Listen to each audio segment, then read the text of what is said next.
Hey, hello.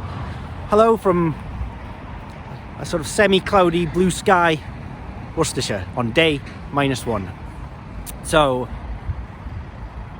I've got a plan and it's something different. I think we've talked about gambling, edges enough in recent videos. This is going to be something different, and if you're just interested in the gambling, then maybe skip this series. But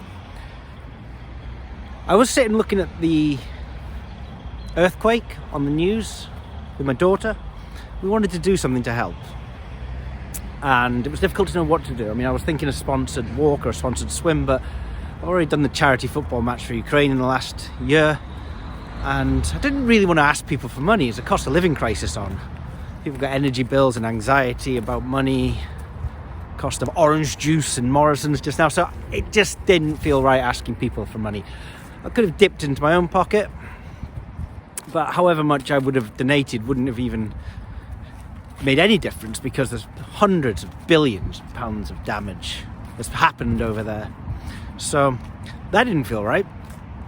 So we came up with a plan, and after just checking it's okay with my wife and just working logistics out, we decided that what I could do, what is within the realm of possibility, is go over there to the earthquake zone, go over to Syria and see if I can find something, someone, what's going on there that I can help.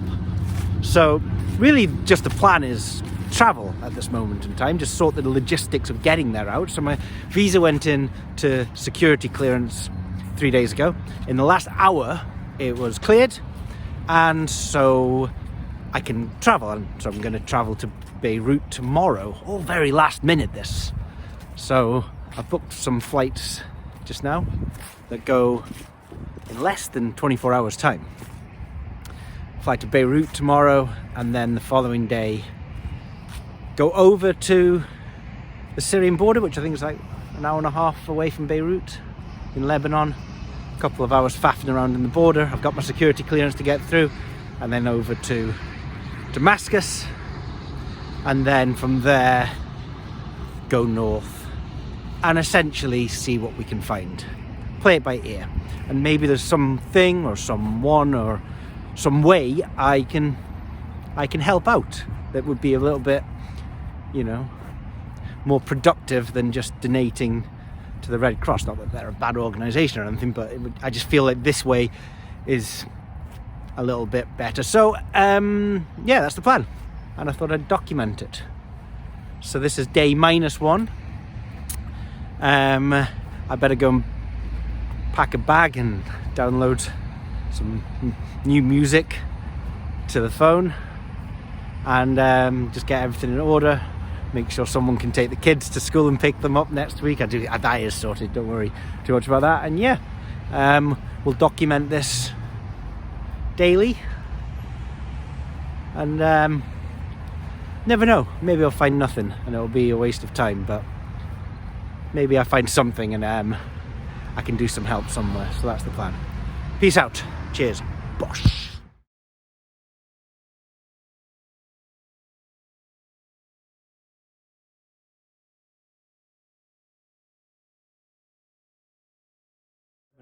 This is Beirut from outside my window. There you go. Bit of Beirut just in the middle here. Got to the hotel, had some hummus and some pitta and some like mashed potato with garlic. It was good. It was nice, and a couple of beers. So yeah, just gonna hit the sack this evening, and then tomorrow we get picked up at 9:20. And there's a group of 7 of us, a Portuguese, a German, Spanish, Irish, me, I think Romanian, haven't met the Romanian yet, are going over to the Syrian border, and then yeah, we'll just see how much fun it is getting through there. It can be warned, it can take a little bit of time to process that, and then we'll go over to Damascus. Try and change some money. I'm trying to think how we can sort of distribute a little bit amongst people there, but I'm just taking US dollars with me and we'll figure it out on the fly. And then from Damascus, head up north at that point. I've heard that the situation with the earthquake is that the buildings that have fallen down generally have now fallen down. I mean, the big concern is sort of going somewhere where these buildings aren't stable and standing outside it, and then it collapses on your head, and then what good are you to anyone? But I understand that they've been doing controlled demolitions of the unstable ones. That's what I've been told anyway. So yeah, that's update for day 0. Beirut, day 1 tomorrow. It's going to be the first day in Syria, so we will catch up then. All right, cheers. Yeah. They're always fruit. Yes. Yeah. Yeah.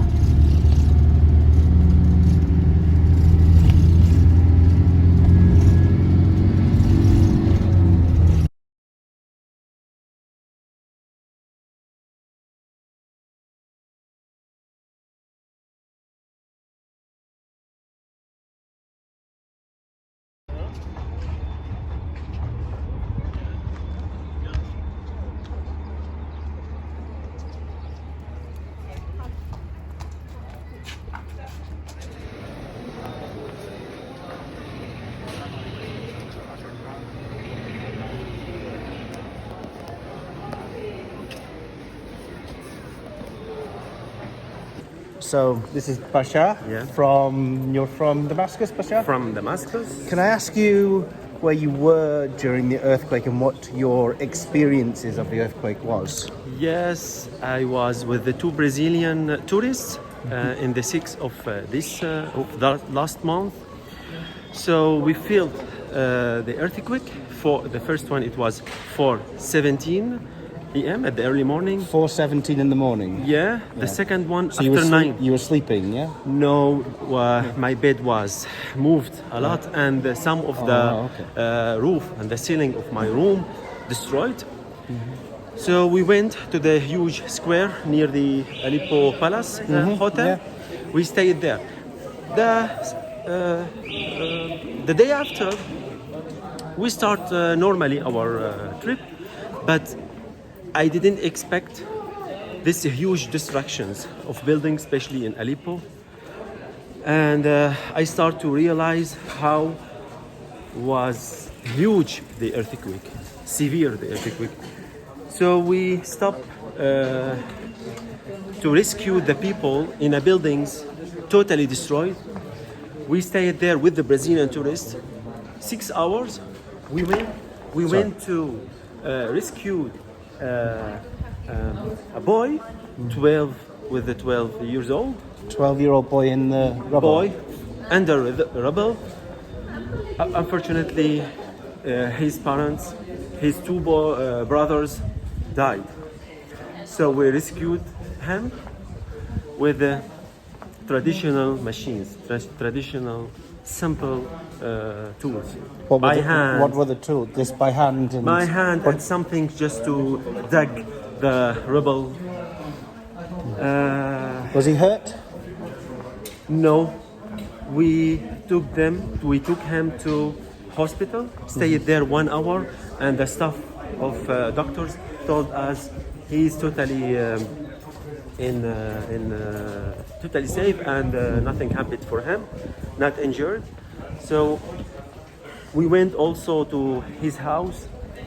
We helped him by food, by money, but at that time I feel in chaos. Many buildings destroyed and nobody helped us at that time. Only Syrian people help each other. Then after 3 or 4 days, start some Arab countries to help us, like Algeria, Egypt, Emirates, UAE. Yes. So is more help needed? Of course we need. It's earthquake. It's like put fuel on the fire after 12 years of war. Yeah. And came this earthquake. Okay. It's horrible, unbelievable. All right. Okay. I thought I would share that story. Thanks, Pasha. Welcome. انه مبرقان راح يدور عليه حتى يقتله. قلت له بالي مشغول لا يروح يعلق فيه ويقتله. ما بتحسن تروح تدور.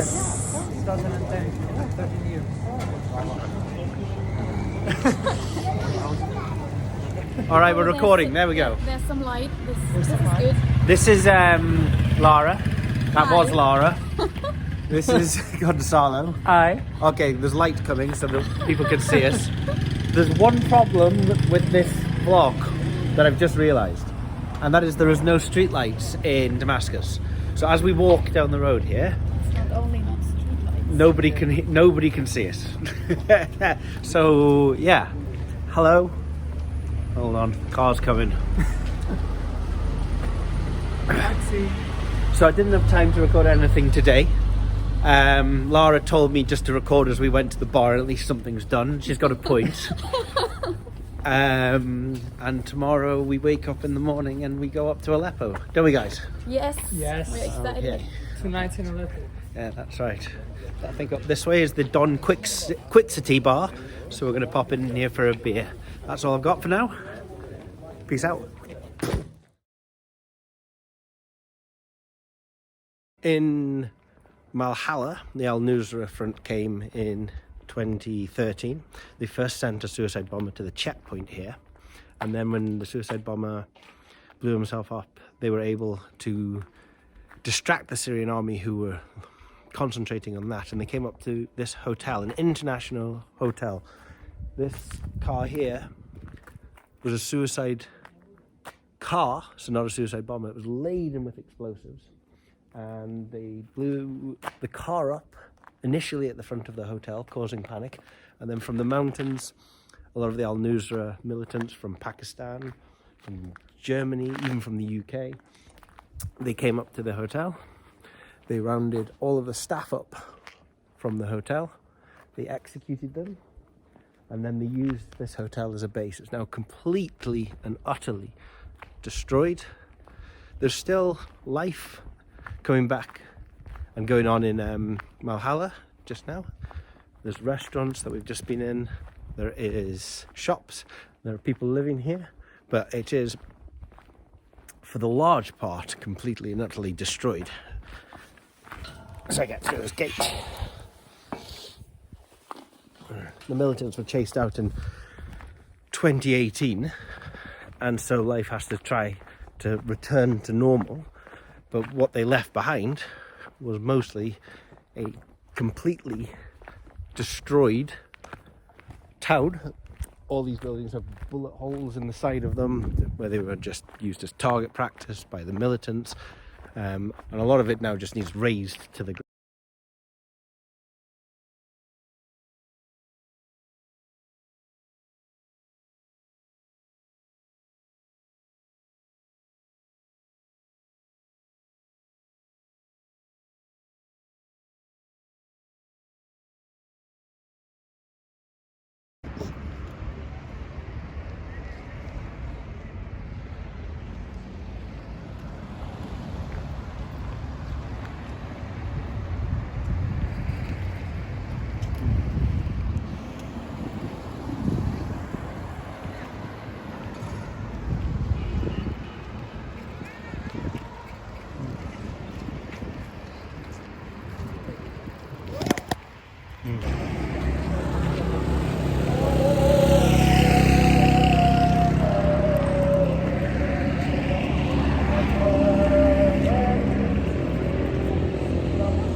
My Dutch friend Niels is now, he is shuffling the Rubik's Cube. This is where we are right now. Look at that. I don't think you can see that, but that is Aleppo, right? So we're sitting watching the sunset. So before the sun comes down, I'm going to have to solve this one, okay? Are we happy? Never going to be able to solve it. I gave it a very good shot. That looks pretty shuffled, right? Okay. I'll see you in half an hour.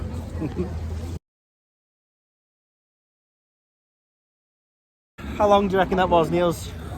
It was just 5 minutes. 5 minutes. Under. Okay. All the way around? Yeah, we did it. We got there. We did it wrong about 6 times, but we got there in the end. Hey, what's your name? Your name? I'm Tom. You are? Tom? You? Abdulghani. Say again? Abdul. Abdul. Hey, Abdul. nice to meet you, Abdul. It's my friend, Abdul, from the mosque. Yeah? Nice to meet you, Abdul. From Aleppo? Aleppo? You? Aleppo? Good man. Good man. Hey. Hey. Good to see you guys. Come here. This is my friend. Wait a minute. This is my friend. Oh, no. Where's he gone? I have to wait for my friend. Only 1 minute. What's your name? You are going to make video? Yeah. I'm recording now. I'm happy to see too much because 10 years I don't watch people from abroad. 10 years. 10 years. This is my friend Zachariah. Is that right, Zachariah? Yeah. I'm happy to meet you here. Okay, yeah. Because I miss people from abroad to visit our country. Okay. I miss them. Before 10 years ago, I was meeting every day group from other country. All the world. They are coming to visit Citadel of Aleppo because it's very famous and beautiful people, beautiful place. But I miss them 10 years. 10 years in this war, harder war, I didn't meet people from abroad. Wow, how much beautiful this woman. Can I kiss your head?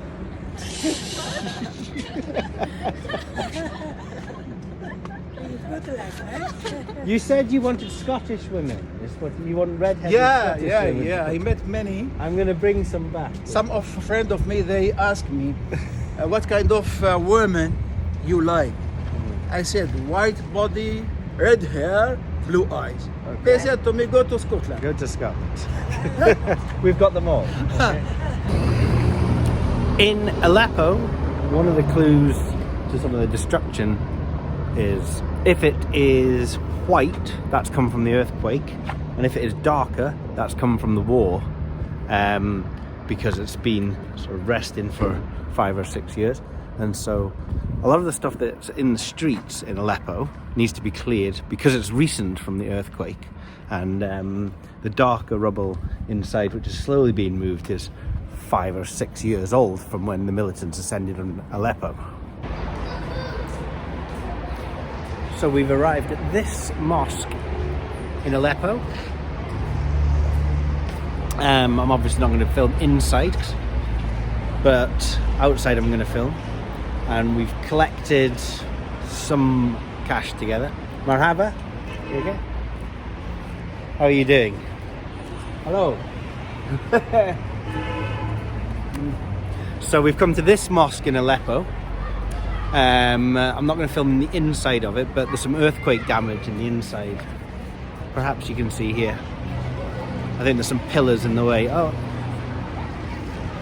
this structure in the middle, the dome, has come down in the earthquake. Anyway, we have pulled together some cash and we have handed it to the responsible person, who has then sent us away with it again and said we need food, we need nappies, we need milk, we need water. So the money itself isn't too useful, we need the products. So now we're gonna jump into a minivan of sorts. These are the guys that we're helping behind, and we're gonna go to the supermarket in Aleppo and spend all of the money on goods instead. And I'm getting a crowd around me now. So, hello. Hello. Okay. Hello. See you okay? All right. Okay. Right. Say hello. Okay. We got the commotion. We're gonna go and get some baby milk, some baby powder, some baby nappies for these ladies over here. Not for you. You don't have the little one. Okay. Say cheese. Cheese. We got it. Hey guys, you're awesome. Okay. And then my man over here. Where's the fish? Hey. Okay. Let's go and get you some. Let's go and get you some things. Right. I've got to go. Let's go.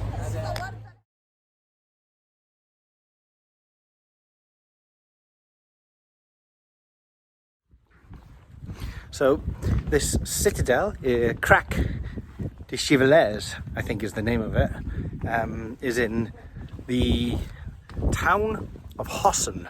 So we've come down from Aleppo via Hama, stopped there because it was Hama time, and we've now come down to the village, the town of Hossen, which is down here.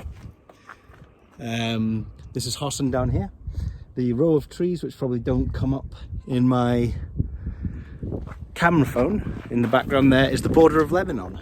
So Lebanon is just over there behind those trees. So instead of build that wall, plant that tree. That's how they designate the border. And the citadel was a scene a few years ago where the insurgents, the Al-Nusra Front, they came, they set up camp in this citadel, and then from the town below they ordered that the men bring up women for the fighters, and this was the breaking point. That was, you know, you can push people so far, but that was as far as the townsfolk were willing to be pushed. So a resurgence rose up just with men from the village. They came, they snuck into the citadel through some secret paths. They got their guns, they killed the fighters of the Al-Nusra Front. They retook the citadel, and it was the scene of a lot of the start of the resurgence of the Syrians taking back control from the militants. So the weird thing about this, I've come a little bit far away to show you, but in the background you saw earlier, there is less red sand desert and more green rolling hills. It looks a little bit more like the countryside of Wales or a holiday town in Wales than it does a Syrian town. So yeah, the citadel in Hossen, come visit it. It's pretty cool. It's a cool place. Okay, It's against the sun. we just stopped for some petrol here. This is our petrol station. There's no Wi-Fi. My friend Gonzalo has just started a new business, so I thought we would promote it. What is your new business, Gonzalo? It's a new travel agency called Fuck the Sunset. Fuck the Sunset. Fuck the Sunset. What happens on Fuck the Sunset tours? So you wake up at midday. So it's Okay, after the sunrise? after Yeah. the sunrise. Fuck the sunrise. Fuck the sunrise. Okay. I just switched. So in the beginning, it's like in the morning, it's sunset. At the end of the day, it's sunrise. Yeah. Yeah, in my tours. Just in my tours. Okay. We switch. We meet the locals? No, we don't meet the locals. We eat burgers all day in We get Burger King? all day in the bus. And then when someone local approaches us, we just fuck your country, fuck the sunset of your country. Fuck your country. Yeah. Fuck your sunset. Fuck the Yeah. Sunset tours. Coming soon. Fuck the sunset. I look forward to it.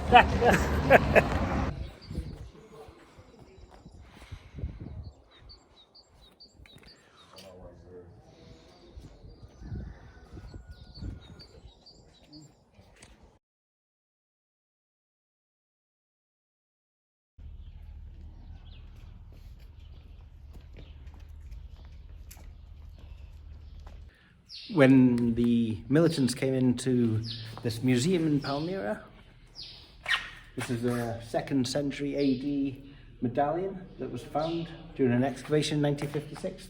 They just stole it. They smashed to pieces and stole anything of value. If they couldn't steal it, they just smashed it, tore apart the ceilings. If they couldn't take it away because it was heavy, here they just completely removed the faces to destroy the artifacts that are in this museum. Thugs.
They built the Temple of Palmyra, and it's one of the world's great archaeological standing temples that lasted for 2,200 years, all the way up to 2013, up to 2015, and then it was razed to the ground. These concrete pillars here that I'm sat on, I mean, this is just rubble on the ground. If this was in the UK, somehow transported, if I could get it on the plane as carry-on luggage, it would be in a museum.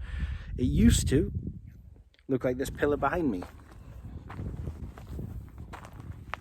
These standing pillars from all the way up from 2000 BC to 2013, 2015. ISIS came, hell-bent on destruction, after looting the Palmyra Museum, taking anything of value and destroying anything that was of questionable value or simply was too heavy for them to take away. They came up to the Palmyra Temple. They made a base here, and using TNT, they just destroyed what they could. 2,200 years, and they decided it was time for it to be leveled, razed to rubble to the ground. And so this is what is left. They then used the site of the Palmyra temple as an execution zone.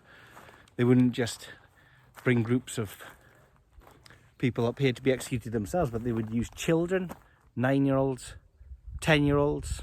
They would arm them with guns, and they would use the propaganda video of the children executing prisoners as a fear tactic, suggesting, you know, you can defeat us, but even if you do that, the next generation of militants is coming through. So this is what is left of Palmyra. Pretty much nothing, just rubble.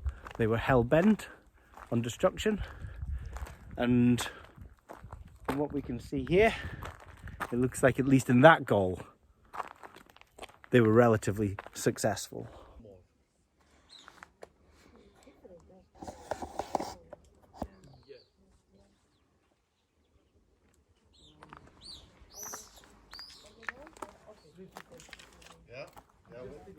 You are in the shadow. Maybe a little bit right. Or in this one that is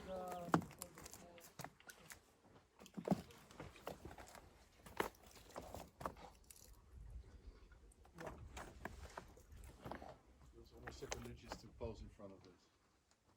Is that a fashion shoot there? Was facing the southern side of Syria, where they used to put the statue of God, called the god of Palmyrian people, to be seen when the people coming to pray, when they enter, to be seen of them.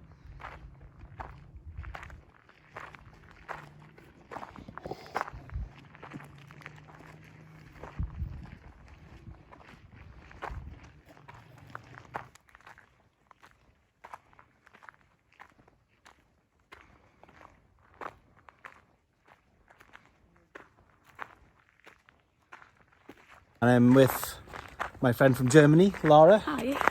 And so I had a question, Laura. You've come to Syria traveling on your own Yeah.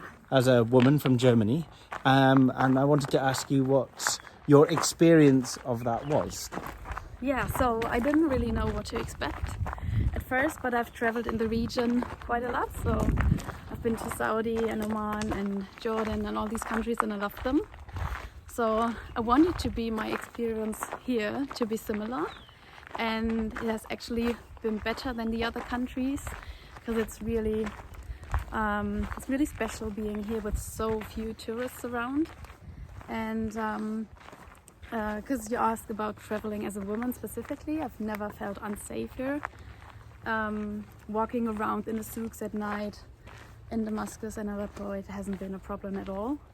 And all the people were so friendly, and they gave us tea, inviting us into their homes. Yeah. So I it was really nice. I would say, have you noticed that you do attract occasionally some attention walking around? I think because of my hair, because I'm blonde, and I think they don't see this a lot. I think so. I think it's maybe a Northern Europe, a bit whiter skin, blonde, Yeah. and it's Yeah. unusual. Yeah. But even though you've had some attention, that didn't make you feel uncomfortable or unsafe. No, not in a bad way. So there are countries where people stare at you or they touch you, even in an uncomfortable way, or without permission, without asking. But this has been so different here. So people just wanted to take photos. They were really interested in why we come here. They wanted us to learn about their culture, about their history, and they wanted to share their stories as well. So this has been a really nice experience. So it's like you're a novelty more than anything else. Would you recommend it then to people, especially single women travelling on their own to come to Syria? Absolutely. I think it's perfectly safe. Well, we are here in a group now, so this is the other thing, because we're not travelling by ourselves. So we have a little of security of the group. At the that moment, makes you more comfortable. So at the moment, we can't travel on our own, but it does actually give a lot of comfort, right? Yes, it does. It does. But also for the other countries of the region, it's been perfectly safe and fine, and there are similarities in the culture, and just welcoming foreigners. They are so interested about learning, about our ways of seeing the world, and they want us to to know how they see the world. So this is very, very nice. Yeah. Okay. The hospitality is great in this area. It is. The hospitality is one of the things that I noticed as well. And then the other thing I think is that some people might ask you, well, why Syria? And do you get the impression that now that we've been here a few days, there is an answer to that question? Like, do you think that it's a positive experience for us and for the Syrians, us coming here, or do you think Yeah, differently? absolutely. Just the exchange of ideas, learning about each other, that's always a good idea. And I thought it wouldn't be complete to know all the countries of the area and not having been to Syria. Yeah, sure. So, yeah, and this is rich of culture and I mean, what we see here, it's 4,000 years old. Yeah, that's crazy. And everyone knows about the pyramids in Egypt, but very few people have been here. So this is very, very, humbling. One of the things somebody told me yesterday when we were walking around Aleppo is that seeing foreigners coming over is a sign of hope for people, which is good. You know, I think rather than looking at us suspiciously, like, why would you come here? No, not at all. You know? Yeah, so there were people talking to us and they said, oh, I haven't talked to tourists in so many years. I want them to come back. And before the war, I enjoyed it so much to talk to these people and I want them to see my country. So, yeah, this is very unusual. No European would ever say that, right? I want tourists to come to my country. I want them to learn about my culture. Yeah. So this is very special. Yeah, definitely, that's right. Okay, well, listen, if you are a single woman and you're wondering, is it safe or is it not safe to come to travel to Syria? Well, I think anyway, Laura from Germany would give it the thumbs up, right? Yes. Okay, cool.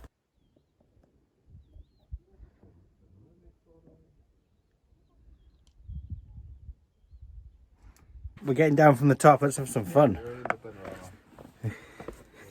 No, it's a problem. Now it's a problem. Yeah. Fuck the sunset. Fuck the sunset. No. Fuck I'm going to give you this. Okay. It's going to be pointing at you because it's in selfie mode. Okay. Have you got it? Yes. Oh my god, how did you even do this?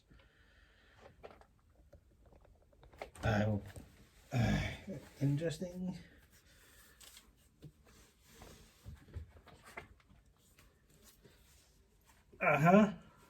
Oh, I love heights. They're my favourite. There we go. So I mean that's the drop. The drop of death. Well, we're not dead, which is definitely good news. Niels! I'm just sweating what I'm doing. Say it's Niels. Like, it's just sweat and sun. I'll just wait Just a little sweat bit it for up. Niels. Yeah, let's wait for Niels. Here it's fine now. And if Niels dies, we can record the moment. Yeah. Excuse me? Sorry, let's just wait for Niels to help him. Yeah, I'm coming. Niels dies, you know what. Ugh.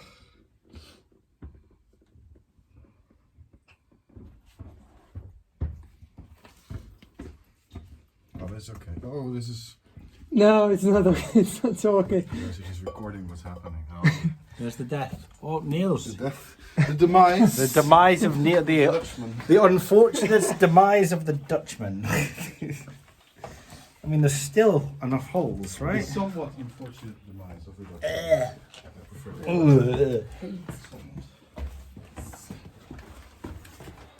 Ah!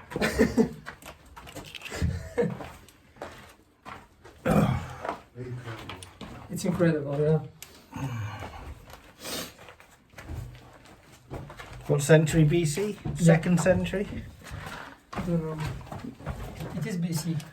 They wouldn't have minded that hole They don't know. in the second century BC. Like, historically, they don't know. Like, they don't know how old. Don't they? Really? It doesn't. It's that old?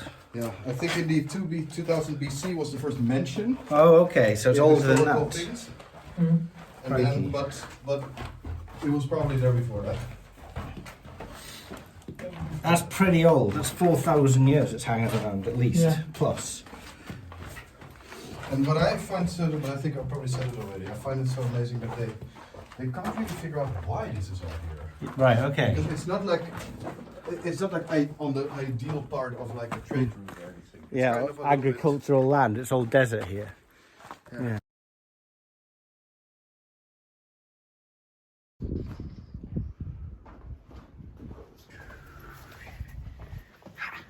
Best.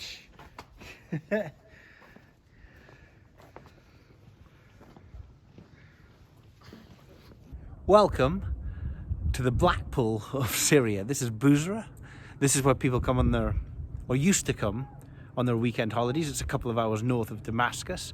They've got fairground rides here, long since shut down. Only 45,000 people remain in this town now. I managed to pick up an old Roman coin, which may or may not be real. We will see. So, whether it is or it isn't, it doesn't really matter. And then I'm stood here in the reopened amphitheatre, which is 2,000 years old. Now bear in mind, 45,000 people live in Busra. You can see 25,000 people in this amphitheatre, with the royals at the front, and then the generals, and then third class rising up here. And you'd have your musicians and your jugglers and all kinds of entertainment. I'll tell you what, I wouldn't fancy having too many glasses of 2,000-year-old wine and then tripping down that hazard, that's for sure. But Busra is slowly opening back up again. As we came in, we were met by the governor, and they are following us around, taking photographs and videos of us for the Syria Ministry of Tourism Facebook page. Look forward to appearing on that. Coming soon to a theatre near you.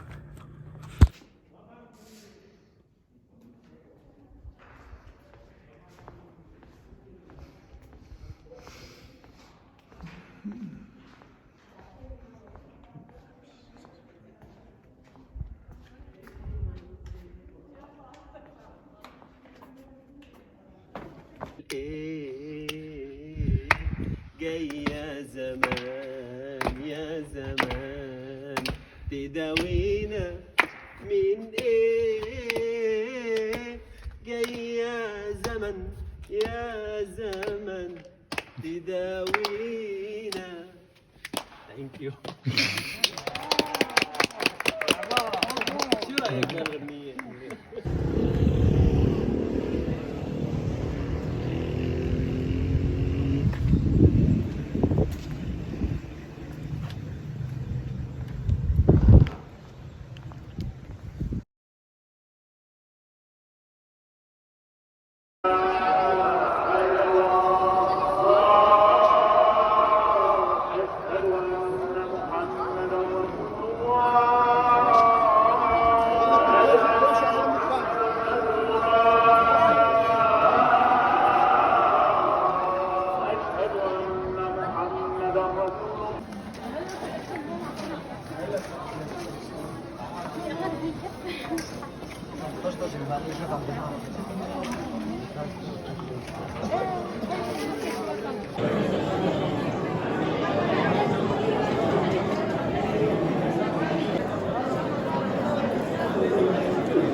Ba ba ba.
This is Adrian.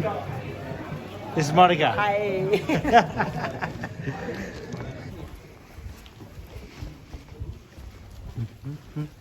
Are you hungry, Tom? Am I hungry? No, not really. Are you hungry? No, at all. That bread kept me going, I think. Bloody Tuborg.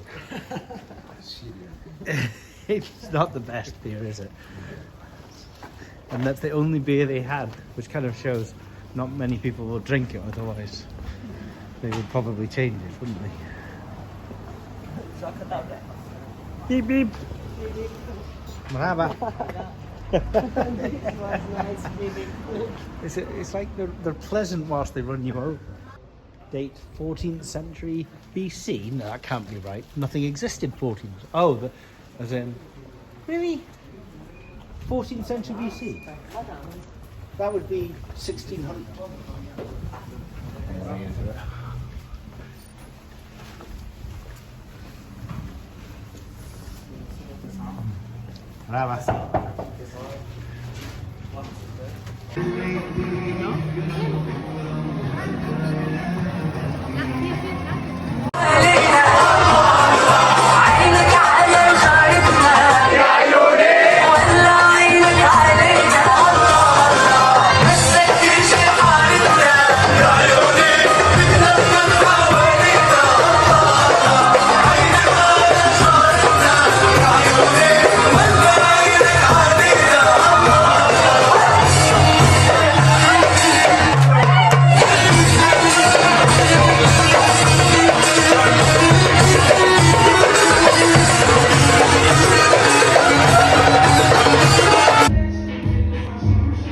Okay, you're in the mirror. This is a random video. We are in the toilet right now. Told you it was a random video. There's the toilet. There's a button here, and if we press the button,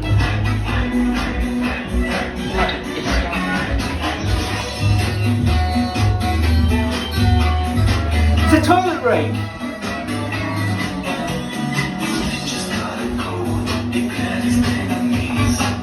What the fuck?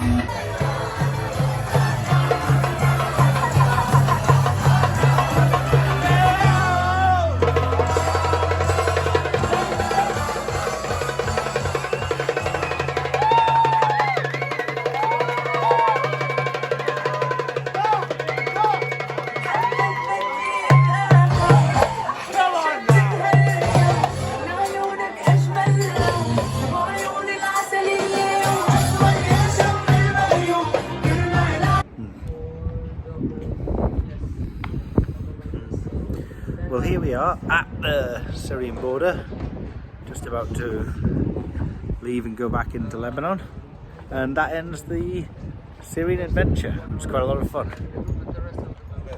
Niels. Is this your Siri or what? Hey Niels. Okay. Hello.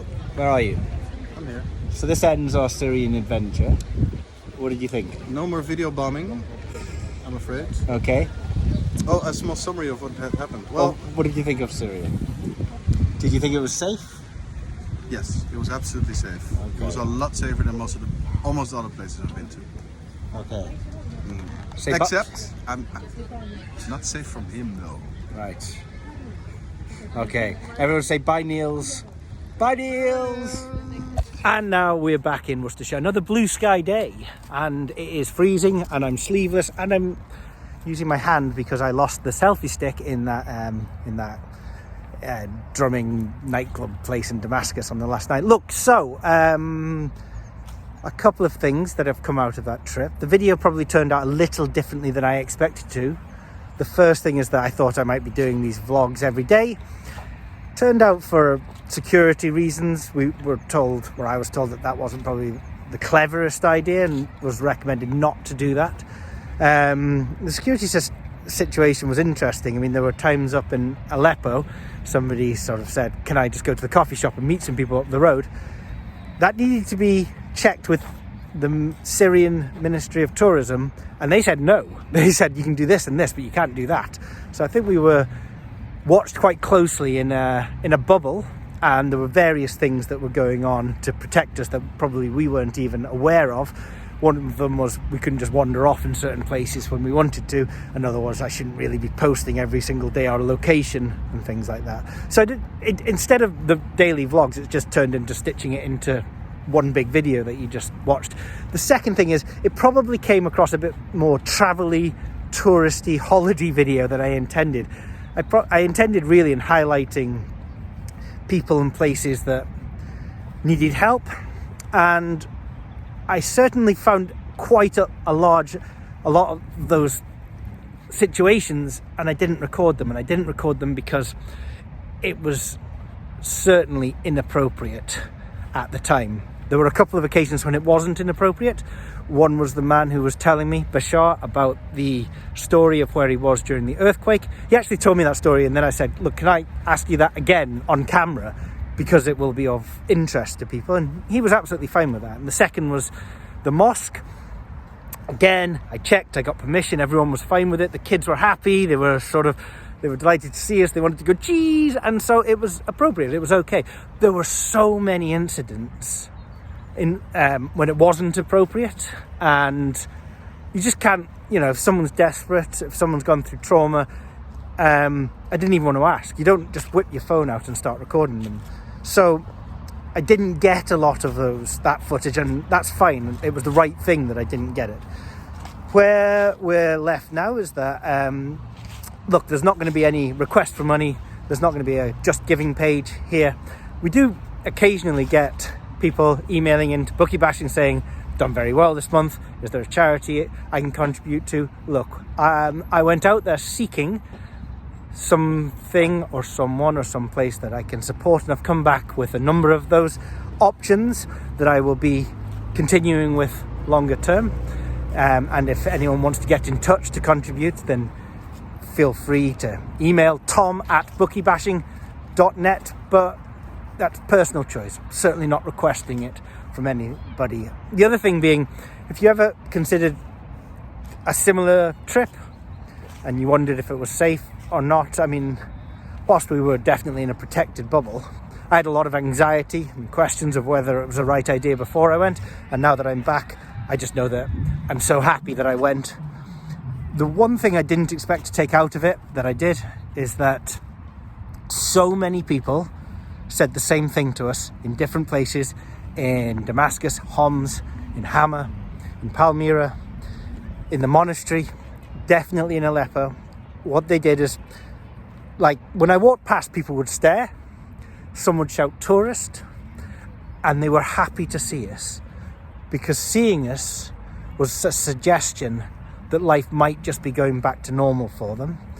And if that's the only thing that I left there, then that's hopefully a good thing, that positivity and reassurance for them.